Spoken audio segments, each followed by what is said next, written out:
So, nag-upload ba gusto ko ba? Ito, gawa ni Ma'am Ray. Napaka Gawa ni astig. Donyes, di ko gawa. Gawa Tigil-tigil ito ni mo ano ako. ha. Ayan, ayan yung gumawa. Okay, X ko na Si to. Ma'am Ray. Sewage treatment plant. Okay, next natin. Ito yung operator control. Naka-initially situation siya. Naka-off yung selector switch. Ngayon i-on yung selector switch.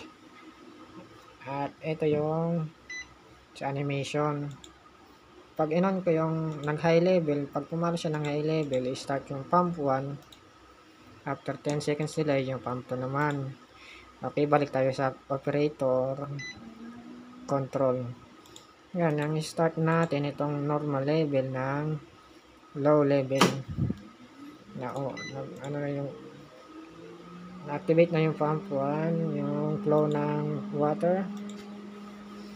Dinadala niya na sa pangalawang tank na lipat na sa pump 2. Okay, sige pa rin ang flow ng water. Ayun, napuno na.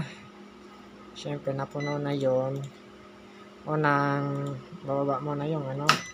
Ay, Ba't ko i-shutdown? Pero pag shutdown ko, okay na yan? opo.